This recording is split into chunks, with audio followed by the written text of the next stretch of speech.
Tak, my vás tady moc zdravíme. Ahoj Štěpy. Ahoj Baru. Ahoj všichni. Tak, a dneska máme skvělý téma, který určitě zná každý z nás, kdo nezná, pozná. A to téma je, Baru. Je to krize ve vztahu. Tak. Protože s tím máme velké zkušenosti, tak o tom můžeme dlouho mluvit. Tak a zároveň vnímám, že máme každá jednu partnerskou právě za sebou. Ne.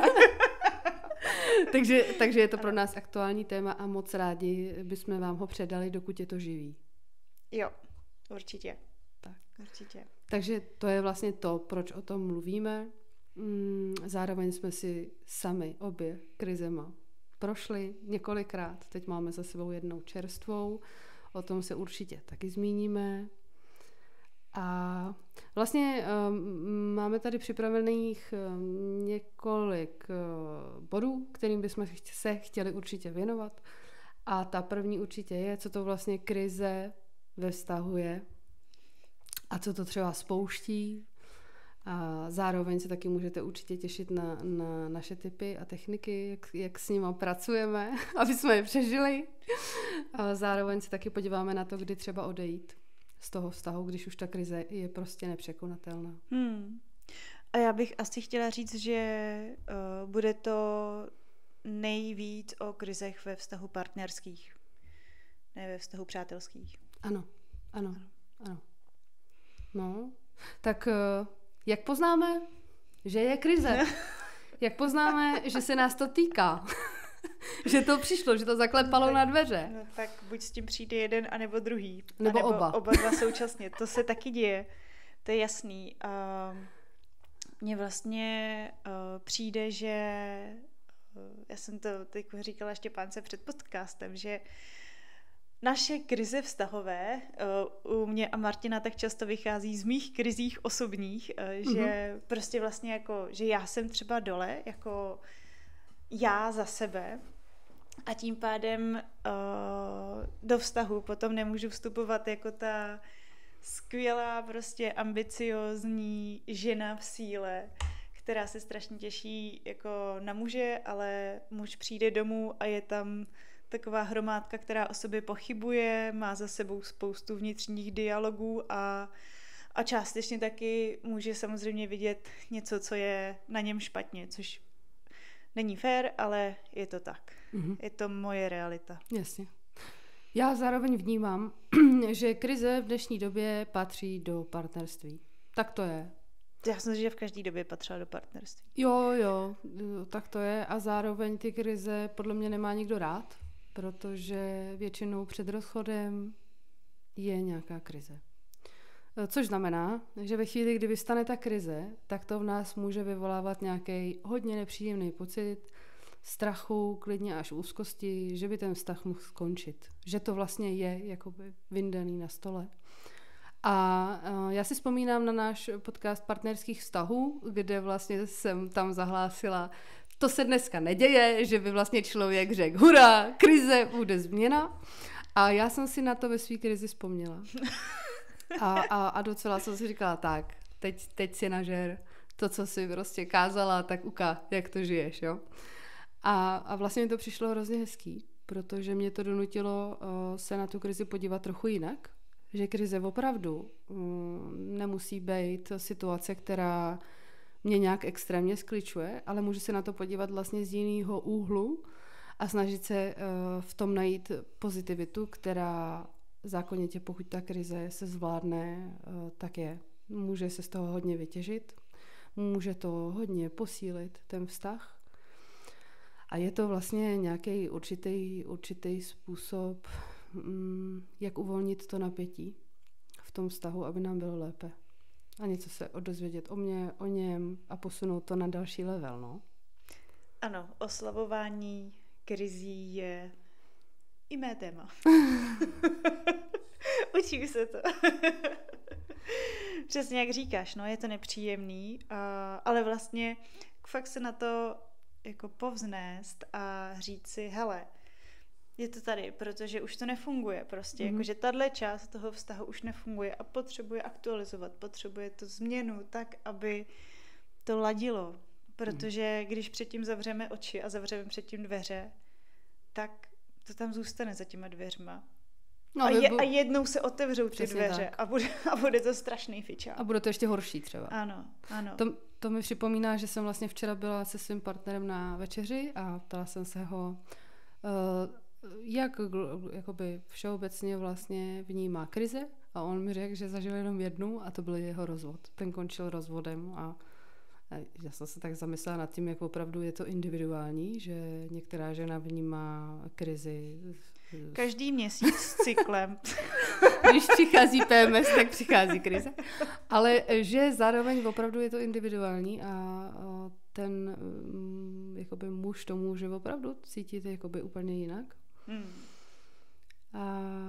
No, takže je to jako zajímavý, ale k tomu se určitě ještě dál dostaneme. Ale mě vlastně teď vystává hodně zajímavá otázka, co ty krize vlastně způsobujou. No, co za to může? Protože vnímám, že Jasně. Jsou situace jako narození dítěte, to jsem donedávna vůbec nevěděla, že pokud se narodí miminko, tak to teda je pěkně náročný, může to být hodně náročný a to až tak, že ty dva přemýšlejí, jestli se nerozejdou, můžou se i rozejít. No, je to jakože nejčastěji se lidi rozvedou do 2 let dítěte. Statistika. No, to je docela drsná statistika. Jo, ale je to tak, no. Ale jde to zvládnout. Jde to zvládnout, určitě. Ale co vlastně je tím spouštěčem, já bych asi řekla jako nezazdrojování. Přesně, protože, jak si třeba řekla, narození miminka, tak jako ano, prostě najednou ty lidi tak jsou vyčerpaní tí rodiče, protože jsem změnil svět. Úplně. No. Jo, určitě nezazdrojovaný vlastně nějakým způsobem, což vlastně mě teda přivádí i na další věc a to je přesně chvíle, kdy, nebo my v dnešní době víme, že ten vztah má vlastně nějaký lomítka a jedna z nich je, pokud odchází zamilovanost. Ta chemická, přichází jiná, která může být mnohem pevnější. Ale myslím si, že opravdu, když člověk sundá ty růžový brejle a najednou si uvědomí, že ten chlap jako ty ponožky nedává do toho prádla a že tam jsou samozřejmě určitý věci, které vás na něm rozčilujou, tak určitě se zamýšlíme nad celkovou hodnotou toho vztahu a přichází s tím vlastně krize. Jo. A takový to vlastně fakt počítání si plusů a mínusů. A mně přijde vlastně, no mě taky, protože v krizi, tak já vždycky vidím, co je špatně. A já vlastně se snažím to jako přeladit na to, hele, co mi to dává? Dává mi to jistotu prostě, jako mít vlastně, jakože chodí už jenom být s pocitem, že mám prostě vedle sebe skvělýho chlapa, tak je ničím nevyčíslitelná. Obrovský ale to benefit. jako v krizi, když jsou prostě ty ponožky zase na zemi a trošku smrdějí. A je tam spoustu dalších věcí, tak jako si nebudu říkat, no, nebo takhle, ne, že si to nebudu říkat, já se to snažím jako tam říct, ale chce to čas. Jo. A zároveň přesně to, co už si zmiňovala, vlastně osobní krize zasahuje do vztahu. Ano. Do celkového vztahu. Což mi třeba přijde vlastně, teď jsem si uvědomila moc fajn, že jsou nějaké situace, o kterých víme, že přijdou. Že třeba mě teď zrovna napadá to, že jsem jakoby vysazovala antidepresiva a probírala jsem to vlastně s tím partnerem a říkala jsem mu, hele, je teď dobrý čas, je to o tom, že to není na týden, je to klidně na rok. Teď to se mnou může být pěkně náročný. Máš na to kapacitu? Máme na to kapacitu, je to naše společné rozhodnutí, aby se pak nestalo, že přesně mi to bude vyčítáno. Ne, to je naše rozhodnutí. V tom jsme oba. Stejně tak on může přijít s čímkoliv dalším. Třeba chci změnit práci. Obnáší to tohle a tohle. Což mi přijde vlastně fajn, pokud je ten pár, tak řešit tyhle důležité věci společně, aby z toho nebyla následně krize a nějaký výčitky, že prostě ty ses rozhodl a teď já tady musím kvůli tobě trpět. Ne, jo. Je to naše rozhodnutí. Určitě a zároveň já teď chci povzbudit všechny lidi, protože občas máme v domácnosti 3 děti a prostě když tam máte jako 3 děti, tak je to strašný fičák a vlastně fakt jako nemáte prostě spoustu času s tím partnerem, když si řeknete tak, prostě teď si jdeme na večeři a budeme si tam povídat naše nitro, že v něčem je to, máš úkoly, jsi vykoupaná, máš vyčištěný zuby, jdeme uspávat, jasně, a já už jako milu z poslední. A ještě si říkám, jo, a taky bych se ráda pomilovala s Martinem, halo. Prostě, no. Tak hodně požadavků. Jo, prostě někdy je to fičák, ale máš pravdu, že si myslím, že vlastně spoustu párů trpí na to, že jim chybí to duchovní spojení, potom když jsou jako ve vztahu dlouho. Napojení. Ano, přesně vlastně jako vědět, co ten druhej prožívá, na co myslí a tak dále a tak dále. To je hodně důležitý a zároveň taky vnímám, že to může mizet. Jo, že je to vlastně nějaká křivka, kdy jsme si blíž, kdy jsme si dál a nejde to, aby to bylo stále rovné. To je to stejné, jako kdyby jsme měli furt radost, tak z toho vlastně žádnou radost nemáme, protože nevíme, že máme radost. Jo? A pak si řekneš, proč mám radost? Jo. Já vnímám, že nás to vlastně nutí jakoby stále na sobě pracovat na tom vztahu a pak se právě třeba objeví ta krize a bez té krize to nejde. A zároveň díky těm krizím si uvědomujeme, co máme vedle sebe za člověka a jak ten člověk funguje v krizi. Jo. A taky já si uvědomuji, jak já funguji v krizi, protože já se taky učím spoustu věcí sama o sobě neustále i ve 30 letech a myslím si, že i ve 40, i v 50, i v 60 se budu učit o sobě nové věci. Tak. To mě teda přivádí na otázku. Ano. Jak se můžeme chovat, když je ta krize. Jo. Protože já vnímám, jedna z mých oblíbených vět je: neobvyklé situace žádají neobvyklé chování. Já to zmiňuju skoro v každém podcastu. A kdybyste si měli vzít něco, tak si vemte třeba tohle. A jako pro mě to je opravdu věc, která je nějaká trošku cesta k sebelásce toho, že fakt se můžeme chovat jak cokoliv. Blbci. Jako blbci, prostě jako někdo, za koho bychom se styděli, ale není potřeba, protože je to potřeba si tohleto prožít. A ty krize si to prostě žádají. Ano. No, a jak se chováme v krizi? Já osobně určitě jdu do sebelítosti. Já, chudinka, taková skvělá, tady se takhle snažím a on je takovej a takovej a takovej. A teď vnitřně je mi to fakt moc líto, protože nechci o Martinovi jako nic říkat. Ale fakt jdu do sebelítosti a vlastně jdu do toho, že pozornost dávám nejdřív na tom, co všechno je špatně. Což by se dalo říct, že je vlastně takový začátek. Takový začátek, no. Všimnu si toho, že je tu chyba. A zároveň si myslím, že je to nějaká sebeláska i tam vlastně, protože já to mám jinak. Já vidím problém a moje reakce je: jdu pryč. Tady nebudu. Což je vlastně úplně, pro mě jako jakákoliv krize je přesně reakce toho strachu, té úzkosti a zároveň není mi tu dobře, odcházím. No to je ve mně jako až v té hádce. Tak to já přeskočím hádku a jdu k tomuhle. No tíž, máme to třeba prohozený. No každý ten proces má jiný. My to máme obě dvě jiný a zároveň si ale uvědomuji, že do té role oběti je potřeba jít. To je nějaký proces, který se prostě u toho děje a pak je otázka, jestli vyjdeme z té role té oběti, kdy se politujeme, jak jsme prostě chudáčci, aby jsme se mohli stát tvůrci a zároveň navázat s tím partnerem nějakou komunikaci, aby jsme vlastně se dopídili k řešení té krize. A já si myslím, že já na férovku řeknu, že já si myslím, že nějaká část mě je vlastně neustále v sebelítosti. Nebo že vždycky je tam takový ten střípek jako no jo, ano. ale samozřejmě, když jako potom nejsem v té krizi, tak to přečí, jakože hele, prostě Martin je fakt skvělej, tyjo, mám se úplně krásně, prostě fakt boží. A to jakože je tam prostě 1-2% jako chudinky, barunky je v pořádku.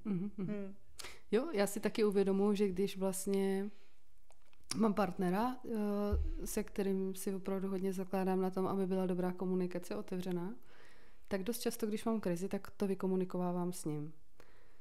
A tudíž není potřeba se o tom bavit s kamarádama.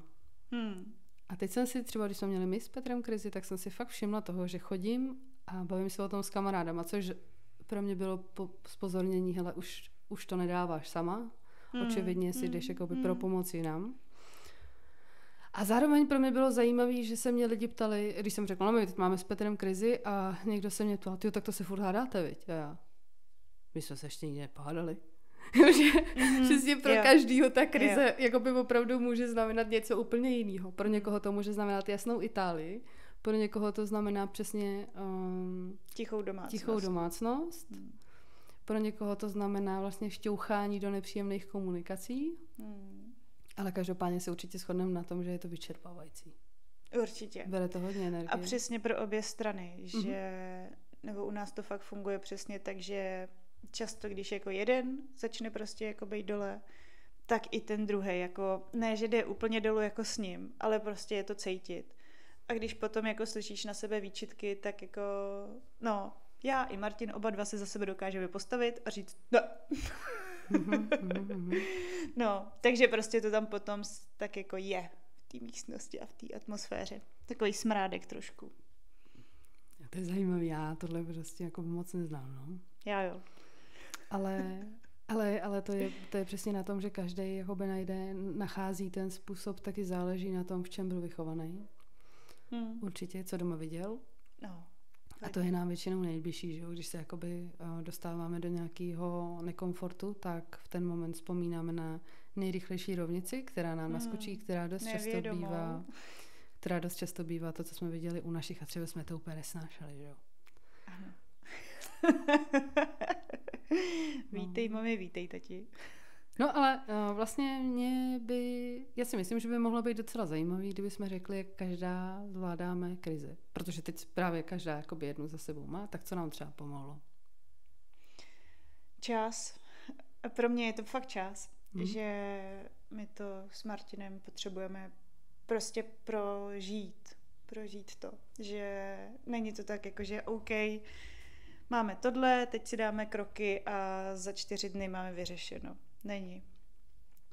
Takže pro mě je to čas a je to pro mě taky blízkost toho člověka. Že vlastně vnímám, že jak v tom jsme dva, tak prostě někdy se chce třeba jako jeden už přiblížit, ale ten druhý ještě není ready prostě. Ještě jako je v něm bouře. Takže se to zase oddálí. Potom se zase zkusí třeba jeden se trošku nakloní, ale ještě ne prostě. A takhle jakože mi přijde, že se jako přibližujeme, až se jako potkáme. No. Je to pochopitelný? No pochopitelný to je. Já myslím, že čas je úplně jasný, ale zároveň si myslím, že tam asi děláte nějaký kroky, protože jako pokud je... Jasně. A tak to já bych to asi řekla vlastně, že je to jako strašně o vnitřní práci pro mě, že přesně já se v tom snažím jako najít, jakože hele prostě, z čeho to pramení, je to jako objektivní, prostě je to fair vůči Martinovi, kde se teďko nachází on vůbec prostě, kolik má na sobě práce, jakože kolik toho teďko má nandáno a co s tím? Jako pojmenování, prostě nějak vnitřně pro sebe si pojmenuješ ten problém. Přesně. A jdeš s tím za Martinem? Ano. Ano. A pak je potřeba nějaký čas. Ano, aby i on to jako vzal, nebo právě třeba on jako on dělá daně a on prostě od půlky března do půlky května každý rok prostě je vlastně fakt jako nějak odpojený prostě, že je strašně hodně v práci a třeba vím, že fakt pro mě je tady to jako období, kdy jako za ním prostě nepůjdu jako s mýma hlubokýma bolístkama. Že, a vím, že ale jakože v tu dobu já si to dokážu pořešit sama. Ale potom, co je zase jako připojený k sobě, ke mně, k rodině, tak pak jako za ním jdu. Že jako třeba OK, hele, tohle to mi nevyhovuje. Co s tím? A v ten moment, kdy za ním nejdeš, kdy je nějaký ten čas, že to máš jenom sama v sobě, tak co se děje s tím vztahem? Kdy to na ně musí být vidět přece. Hele, ty brďo, asi jak kdy, že vlastně pro mě, já že vím, že tady to období prostě, ty 2 měsíce, tak nemá prostě jako takovou kapacitu, tak mně přijde jako super vlastně to vědět, protože tady v tom období nám krize jako nevyvstávají, protože já se starám prostě o něco, on se stará o něco a máme to vlastně jako jasně rozdělený, že mi přijde, že tam si jako vůbec nelezeme do zelí. A já když třeba jako teďko mám přehlcenou jako domácnost, tak vlastně jako vezmu Lily a jedeme na výlet prostě a nazdar bazar. Všechno, dům je po výbuchu, ale je to tak v pořádku. Bára s dcerou jsou šťastné. Tečka. No a že jako my s Martinem vlastně fakt si myslím, že v tomhle období jsme ještě neměli krizi, až potom nebo předtím. Protože, no, jako představ si, že by si věděla prostě o nějakém období, nebo to je i to třeba, jak jsi říkala, jakože pro tebe je úplně OK, když jeden z vás odjede na několik měsíců, na půl roku pryč. Víš to, počítáš s tím, obstaráš se, tečka. Jo. Že jo. Jako za mě dobrý. Jo, to jo, jenom mě tam jakoby chytnul ten moment toho, že pokud ve mně se děje něco, že mě na tom druhým začíná něco štvát nebo vidím ten problém, tak vlastně já s tím potřebuju jít na povrch. Hned. Protože pokud to neudělám, tak vnímám, že se začnu vzdalovat tomu partnerovi, protože je mezi náma něco, což jakoby v tom partnerství si myslím hodně funguje i prostě ten prostor. Není potřeba ani říkat, víš to, nějak se to děje. A takže já si to nedovedu představit, to mít v sobě nějakou dobu a zároveň vlastně pro mě v uvozovkách to označit dělat, že se nic neděje, ale děje. Jo. No, protože v tomhle tom jsme zase rozdílní, že mně přijde, že já jako všechno vlastně, než s tím vypluju na povrch, tak já to potřebuju v sobě jako 3krát protočit. Okay. Prostě. Jo. Že za mě je to naprostý normál. Že já to prostě potřebuju analyzovat jako pokud opravdu je to tak strašně vážné, že to potřebuju přinést jako problém a jako tvůj problém, že prostě ty ponožky fakt tady nechávat nebudeš. Tečka. Obtěžuje mě to. Tečka. Dobře. Tak teď já. Tak já. Já si vlastně uvědomuju, že pro mě při té krizi vlastně dochází nejdřív k nějakému uvědomění, se kterým nějakou dobu jsem, taky sama. Ale určitě velmi poměrně menší částku než ty. U mě to kolikrát může být hodina. A dost! A je ten moment, že se snažím jakoby přijít za tím partnerem ideálně, tak neděje se to furt, ale zeptat se, máš prostor? Potřebuju něco probrat? A ve chvíli, kdy je proto ten prostor, vím, že nás nebude nic rušit, tak je reálný si o tom popovídat. A pro mě je vlastně opravdu důležitý slyšet jeho názor a zároveň potom společně přijít na to, jaký to má řešení a zároveň si dát ideálně třeba body, který nám můžou pomoct to zvládnout. Pokud pojmenujeme tu problematiku, kterou tam vidíme a co se s ní dá dělat. Že já jdu spíš do té akce, ale zároveň si uvědomuju, že některé věci potřebují čas. A pokud přesně máme i nějakou osobní krizi, což taky je, tak mi hodně pomáhá přesně odjet pryč. Jo, dát si prostě týden, 2. Dát pryč někde s kamarádkou, přijít trošku na jiné myšlenky, nebo být třeba úplně sama, být v přírodě, fakt se sklidnit, co se to děje, proč se to děje, jestli se to týká jenom mě, nebo jestli se to týká jenom toho vztahu. Ale zároveň si uvědomuju, že tohle to může fungovat, to je právě jenom ten čas, ale tohle může fungovat ve chvíli, kdy třeba my máme 2 baráky, ale to jako nemá každý. Někdo má děti a prostě nemůžeš vypadnout, což znamená, že je to trošku náročnější to řešit a přijde mi to jako jaký extra turbo, že tam se to jakoby hodně rychle všechno vyřeší, ale zároveň rychle vybubla, jo. No, může být i klidně víc konfliktů, že nemáš úplně ten prostor pro sebe. Proto je podle mě dobrý, když ten chlap má aspoň dílnu nebo něco, ať může vypadnout si chudák sám prostě na chvíli tam vrtat něco a to žena zase dělat něco jiného, aby měli čas trošku i od sebe. A vnímám, že pro mě třeba při této krizi bylo opravdu hodně důležitý vlastně si uvědomit, jo, je tady krize, máš extrémní strach z toho, že budeš sama, Je to nepříjemný vztah, je představa rozchodu, je ti nepříjemná. Ale zároveň podívat se na to, proč je mi to nepříjemný. Jo, jestli je to opravdu třeba potřeba třeba z mýho strachu, jako bejt zase sám, prostě, že je to náročný, bejt zase single, rozchod, někdo to nemá rád, nikdo to nemá rád, že jo.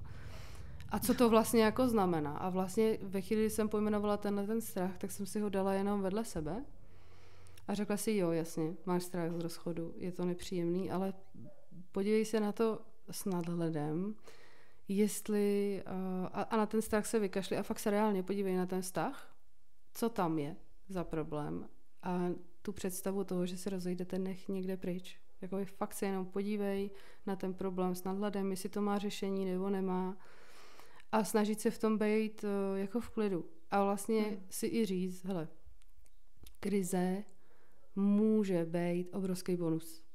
Jako pokud to zvládnete, může to být lepší. Pokud to nezvládnete, tak to tak má být. Důležitý je do toho dát pro mě, pro můj klid jako 100% vlastně toho, co jsem schopná tomu dát. Jako vztahu, myslíš? Nebo ale já hodně pracuji s tím, že pokud je to nějaká vážná nebo jakoby silnější, důležitější věc, kde se třeba úplně nevidím nějak jakoby mantinely, tak hodně pracuji s tím, že chci vědět, že jsem do toho dala 100%. Aby když udělám nějaké rozhodnutí a v budoucnu bych se k tomu vrátila, tak řeknu, ale já jsem udělala 100%. To, že bych to teď udělala jinak, je jiná věc.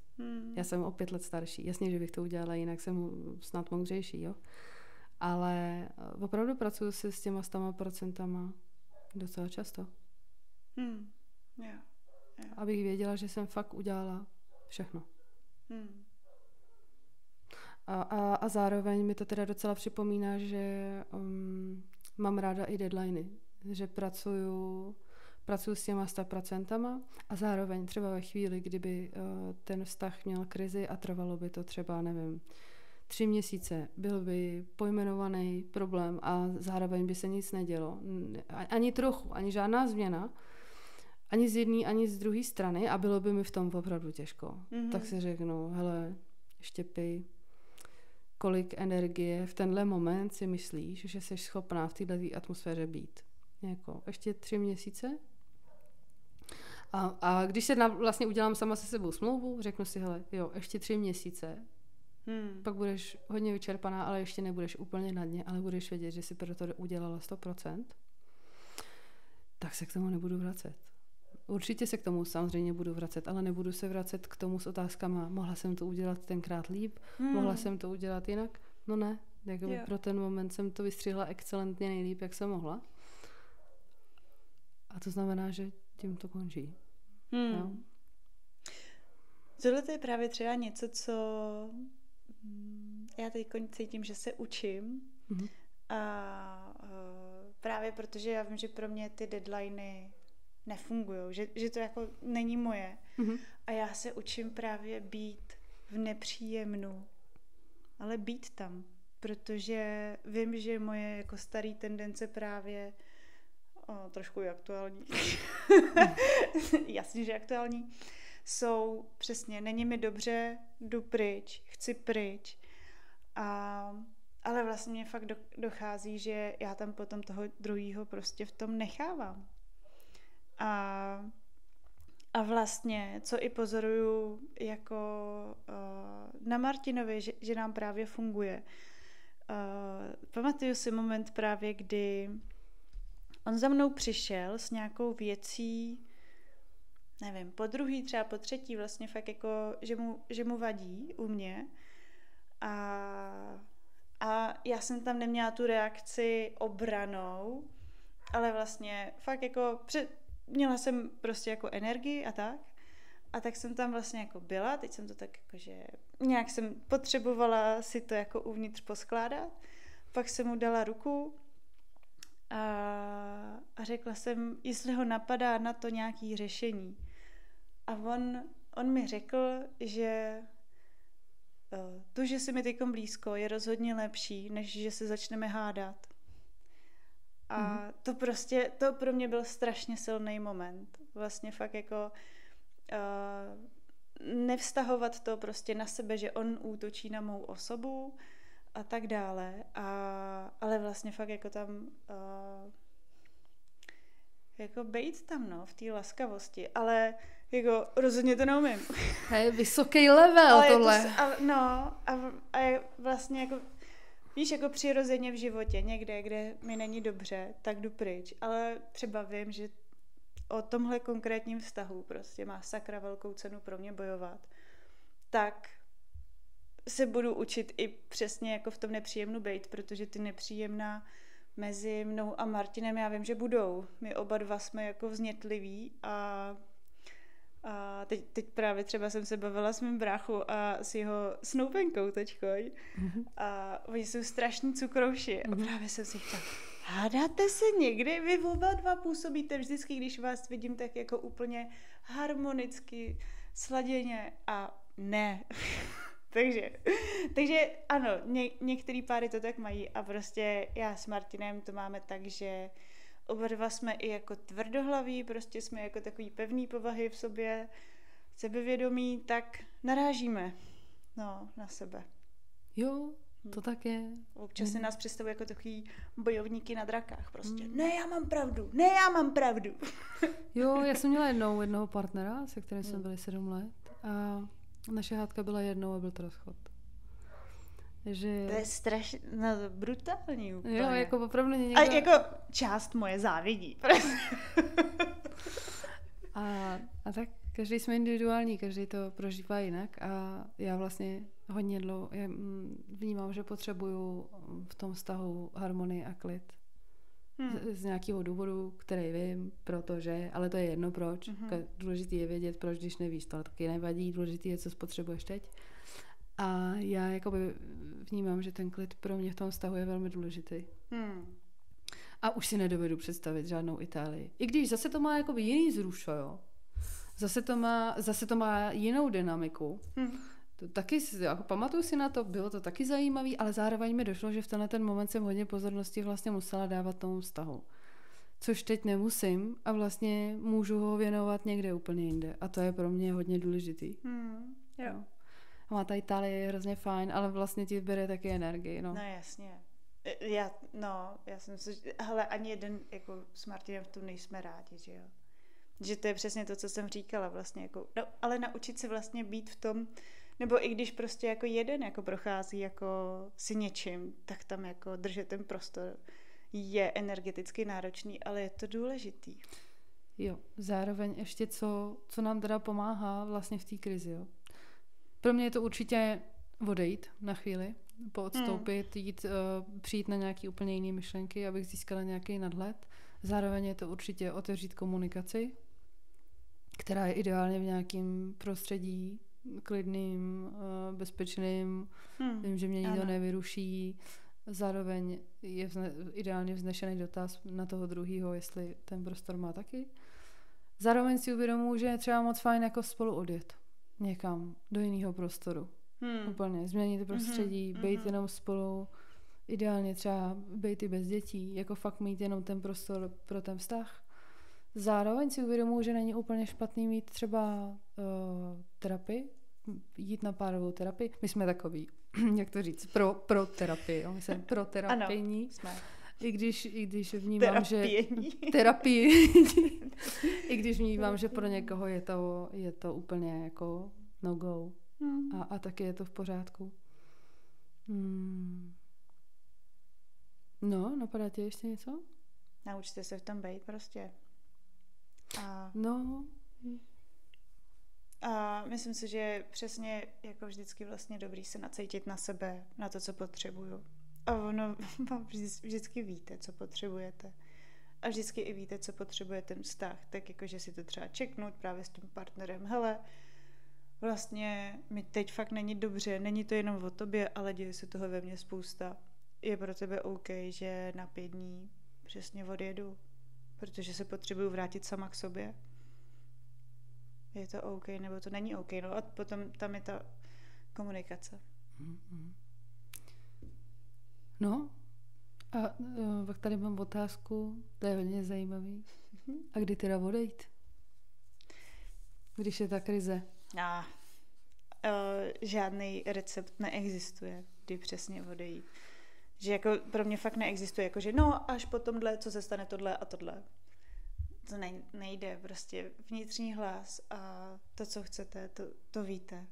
A vlastně taky nikdy nemůžete jako ovlivnit to, že ten druhej odejde. Prostě může to jako přesně, nebo může, často se tak vlastně někdo rozhodne. Prostě a má na to naprostý právo. No, to, že ten druhý odejde, to je jasný. to je konec stavu, pokud se kam nechce vrátit. Ale hele, já na to mám možná trošku jiný názor. Já vnímám, že může fungovat i princip té vařící se žáby. Jo. Že prostě jsou situace, kdy máte skvělý vztah, 6 let a já se tam nějaká krize. On tě jednou flákne. Že už nikdy on ti slibuje, že už to v životě neudělá. A tohle to se děje. A vlastně pokud tam jsou nějaké patologie, tohle to jako opravdu patologie jsou a v těch vztazích to je. Ať je to alkoholismus, jakákoliv jiná závislost, jako může se stát, že člověk je odejít z práce, najednou se všechno změní a najednou jde sebevědomí pryč, všechno pryč, může tam být něco hodně špatného a i když jste v tom vztahu hodně dlouho, tak vnímám, že jsou vztahy, které jsou vlastně udržované jenom proto, třeba, že se vzali před Bohem. Jo. Nebo z jiného důvodu, který je pro ně vlastně tak, nebo kvůli dětem. To jsou hodně jakoby silný argumenty, ale já sám v tom vztahu vlastně nejsem spokojený. A myslím si, že v tenhle ten moment je člověk vařená žába. A vnímám, no to je takový trošku silnější příběh třeba, co teď řeknu, ale vlastně se mi stalo, že jsem se měla vdávat s někým, kdo byl moc fajn, vypadal moc fajn a po 3,5 letech byli jsme vlastně zasnoubený. A já jsem studovala záchranáře. A mně to dávalo smysl od 12 let studovat záchranáře a nikdy jsem si nedovedla představit nic jiného. Jenomže on měl trošku víc peněz a hrozně si přál, aby mi dal tu kreditku a měl tu svoji ženu, která jakoby bude s ním a nebude jezdit a prostě studovat školu.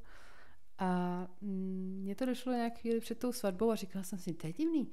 Když ten člověk mě má rád, tak přece chce, abych dělala to, co jako od 12 let chci dělat. A já jsem se tenkrát přišla a říkám, hele, já bych se ještě chtěla jako možná trošku rozmyslet, jestli vlastně se chci vdávat, protože a řekla jsem tenhle ten argument.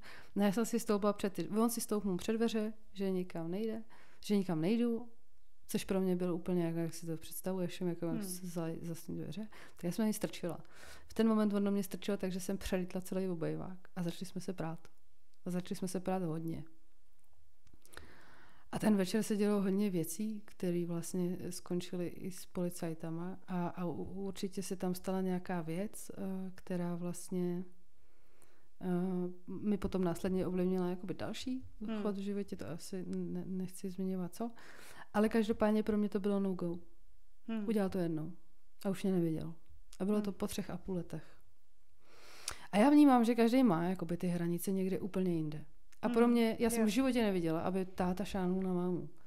A je to pro mě no go. Stejně tak je pro mě hodně zajímavý, protože jsem to taky doma nikdy neviděla, když jeden z nich pije. A opravdu se chová jinak. Když si úplně přepne chování, tak prostě zažila jsem to třeba u kamaráda, já jsem ho extrémně obdivovala, jak to zvládá.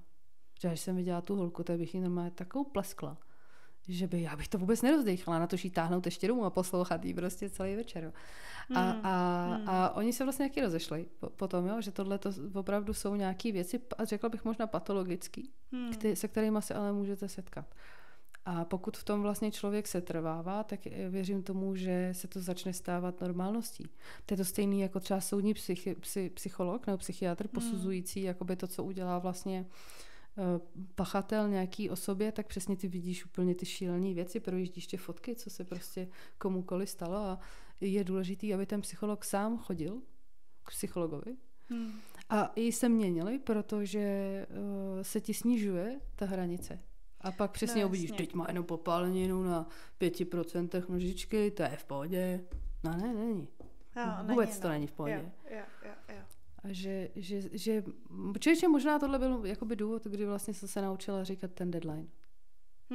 Jo, že prostě, hele, tady už je to za moje hranice, tady za to neprojdu. Takže já si myslím, že ono vlastně fakt si nastavit tohleto a tím se vlastně chránit a je to moje smlouva se mnou. Já si to nastavuju, tam není žádný tlak, ale zároveň vím, že jsem udělala, všechno, co jsem mohla.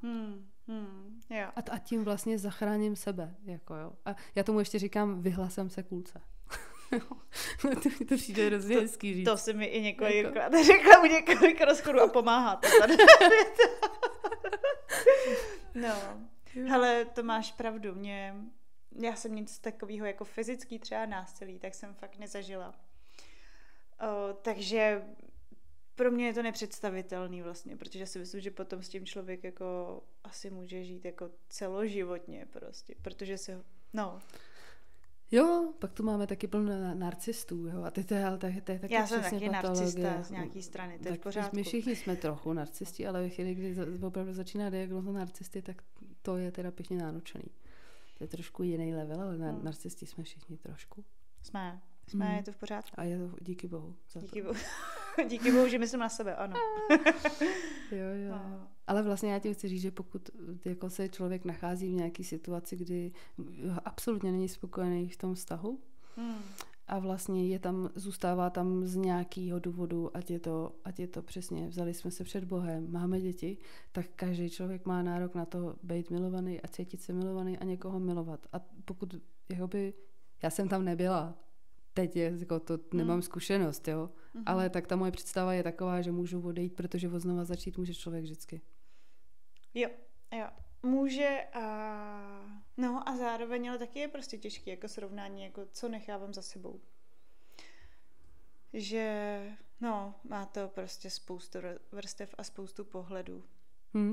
Jo. A taky ještě jsem chtěla říct k té vařený žábě. Právě třeba jako, ať už ty fyzické tresty, nebo já jsem slyšela i třeba jako zamykání prostě v bytě.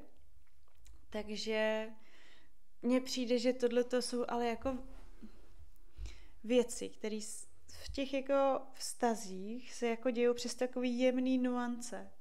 A právě, ale když jsme jako zamilovaní a tak dále, dáváme do toho všechno, tak si říkáme, to bude dobrý.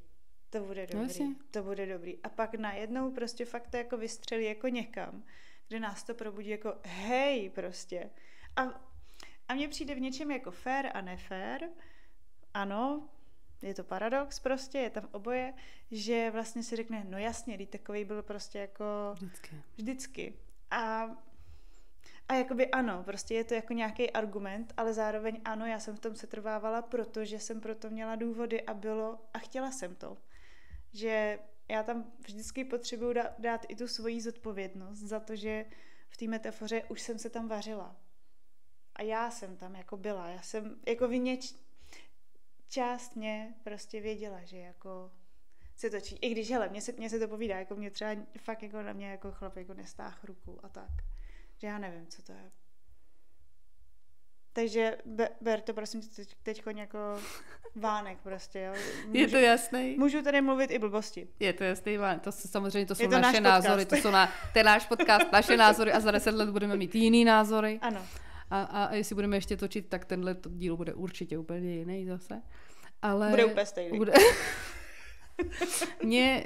Vlastně já si myslím, že by bylo dobré jako pozbudit. Mně přijde hrozně hezká ta myšlenka toho, že vlastně krize nemusí znamenat problém a záleží přesně, jaký úhel pohledu na tohleto téma zvolíme, protože můžeme to vnímat jako obrovskou příležitost k tomu, aby se ty věci, které v sobě držíme, mohly dostat na povrch a mohlo to změnit vlastně hloubku našeho vztahu, která potom může být mnohem silnější, můžeme si být blíž a můžeme vlastně být víc napojený navzájem. Určitě. Já s tím souhlasím. Já to vidím jako takový plátko prostě tisíce puclíků. A prostě když ten jeden puclík je najednou jako blbej a je kvůli tomu krize, tak ano, tak prostě potřebuje jako poupravit. Potřebuje se to pozměnit tak, aby to zase dávalo jako smysl. No, takže oslavujme příchod krizí. Fakt. Co řekneš příchod Krista? Říkala co? No nic, to třeba vystřílím tohle. Ne, nevystřílím. No, mě netleskej, prostě. No, ne, nebudu. Ale Vlastně je taky docela zajímavý vnímat třeba, co jsme v těch krizích na tom druhém poznali. Co je novýho. Je, že přesně přesně když je krize, tak, nebo já budu mluvit osobně, snad mi to Petr odpustí, ale u nás vlastně probíhalo to, že víme, že třeba Petr není úplně jako extrémně empatický, ale zároveň je citlivý. To se teda trošku vylučuje, ale fakt se to tak děje. A to je v pořádku, pokud nemáte krizi, protože ty tam nějak jakoby makáš trochu za něj. Jo? Že je v pohodě si o tom popovídat, připomenout mu, říct mu to prostě, tak je to v pohodě. Ale ve chvíli, kdy máte krize a ta empatie tam úplně není, tak to je teda pěkný průser. Protože ty tam potřebuješ vlastně člověka, který jakoby funguje hodně rychle, protože ty máš krizi, nemůžeš ho jakoby učit teď, já už nemám kapacitu na tebe ještě ti to učit.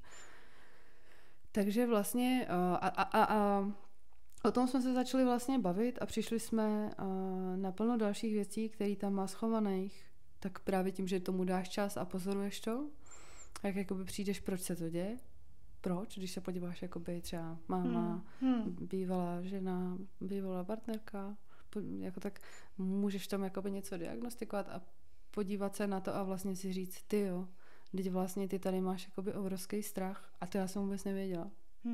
Že máš třeba strach z tohohle a to už se vlastně na to zase člověk kouká jinak, ale tím, že to ví, protože to kolikrát ty lidi neříkají. Mně přijde úplně jakoby občas bizarní, když prostě ke mně někdo přijde a říká mi, jaký má problémy ve vztahu a jak to je, říkám, no a co ti na to řek? No nic. Říkám, jak nic? On to neví. Říkám, si dáš prču, ne? Sebe radí to řešit domů. Co tady se mnou vyřešíš? Vůbec nic.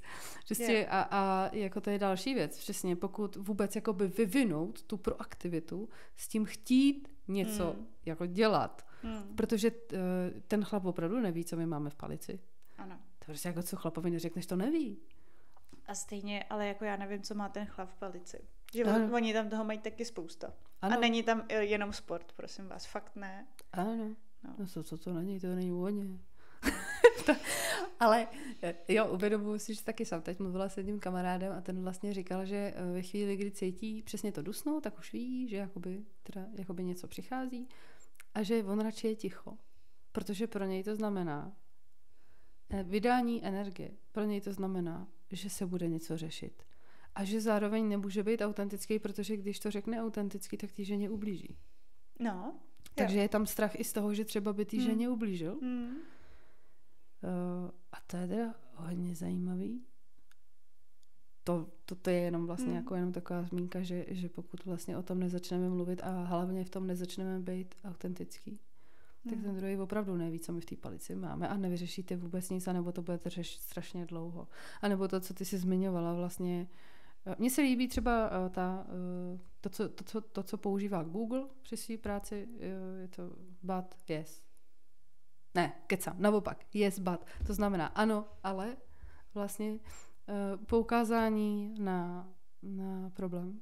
Když se ti třeba něco nelíbí, ty něco napíšeš, říkám, jo, fajn, ale tady, že vlastně už je to jakoby i jiná komunikace, nebo to, když přesně jakoby s láskou jdeš něco říct, tak třeba já se snažím opravdu nejdřív říct aspoň 2 hezký věci a pak třeba jakoby se zabývat tou jednou, se kterou tam vlastně přicházím, ale počítat s tím, že prostě tím toho člověka můžeme trochu zranit a že je možná dobrý vlastně začínat něčím trochu jiným a ten vztah je vlastně křehkej, takže já tam s tím do toho se snažím jít vlastně nejdřív s takovou tou láskou a čím dřív tím líp, protože pokud to sobě vlastně necháme kypět, tak pak tam už s láskou nejdeš.